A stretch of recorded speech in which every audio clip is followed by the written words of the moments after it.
these things start. Sometimes it's an idea. Sometimes it's an image.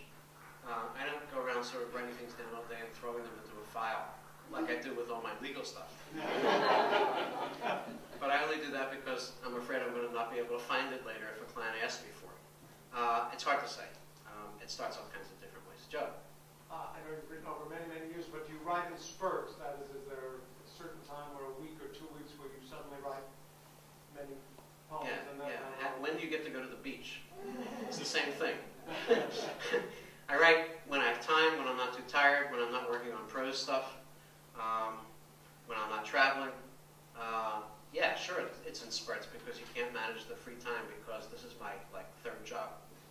It's the swing shift piece. Such a pity. Any other questions?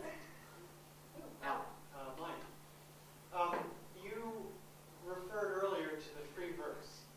Do you find that, and not saying that, I mean, you redefine it, but do you find that the style that you're writing in liberates you from the sort of the routine and the conventionality of rhyme and regularity?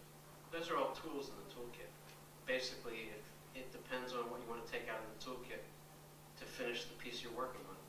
I don't typically start with real formal stuff because I basically don't like it, but it's not an aesthetic reason. And I usually start with something that's much more free, but sometimes it devolves into something that's much more formal, and sometimes it goes the other way. I mean, these things have their own lives. You basically have to, it's like characters in a novel. If it really works, you have to let it sort of live on the page and go for a certain way in its own direction, and then you figure out if that's working or not. But usually, if it actually is moving in a certain direction on its own, you got something you can work with. Yes? What's your inspiration? My wife.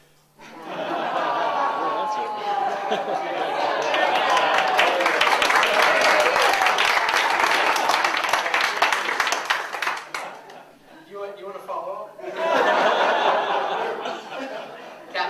Are the poems published someplace if we want to read them?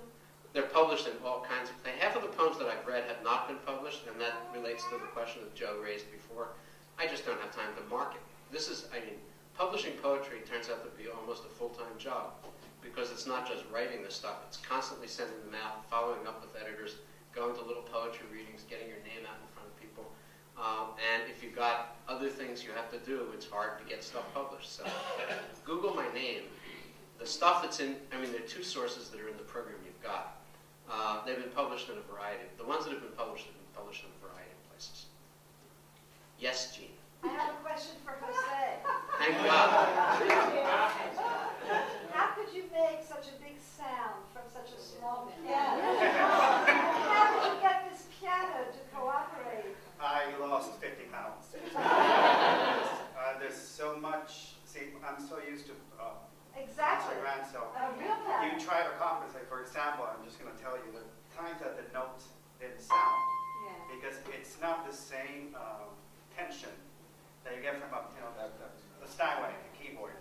So you really have to, it's just, I don't know whether I should say do magic or something like that, but it's really amazing to play, especially since I'm not used to playing uprights, of course.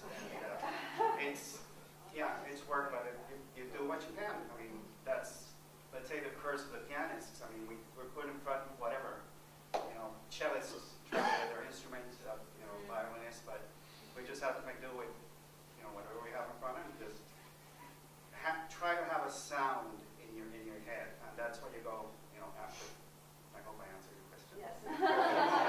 One of the things I love about the way Jose plays is the way he attacks the keyboard, which is why it's relatively easy for him to compensate for a lot of this. It's just ferocious and wonderful. Susan. Hi. Hi. I'm Susan Schneider, and I'm representing your second son, Danny Levin, who couldn't be here tonight. And if Danny were here, he would ask you the question, how did you get interested in writing poetry? Well, it started with spiders. When my son Dan was 5, we would take him to lectures at the Smithsonian, and he had his one question that he would stand up on the top of his chair and ask to whoever was speaking.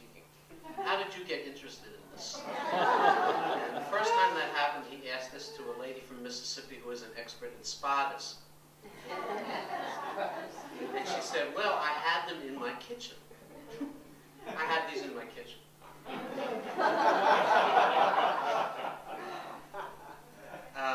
Yes, in the back. First of all, Kathy, thank you for such a magnificent evening.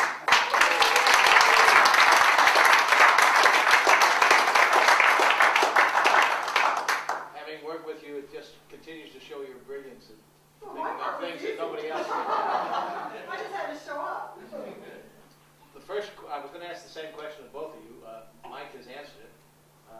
Jose, given the fact that your full-time job seems to be developing business, how did you become such a magnificent pianist? Oh gosh. First of all, I started very late. I started when I was 10. But I was the one that asked for piano lessons, which is very weird. I annoyed my parents until they finally gave up. And actually, I was the one that found my first piano teacher, which is the most important. And I followed her to a parking lot. That's when in Puerto Rico, music was compulsory. Every single, first through 8th grade.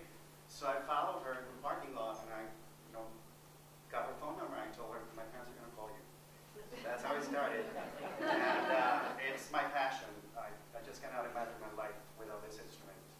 And of course, I don't sleep that much because, practicing takes a toll. Like today, the entire day I was at home. Since I woke up until I got dressed to come here. So it's a sacrifice, but it's worth every single note. Following people in the parking lot is also a problem for business.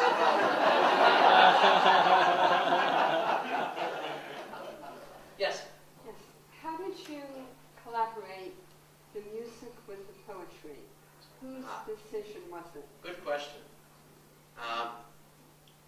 You want to take a crack at that? I read all the poems, but what my main concern was the mood that followed. So I just asked him, what do you want to convey? Just tell me. And then, of course, I went to my repertoire and I said, okay, these are the choices. And we ran through, we only rehearsed twice. And the first time, it was a straight run through. It was as if all of our lives we did this. It wasn't even funny. And then the second time again, straight through, and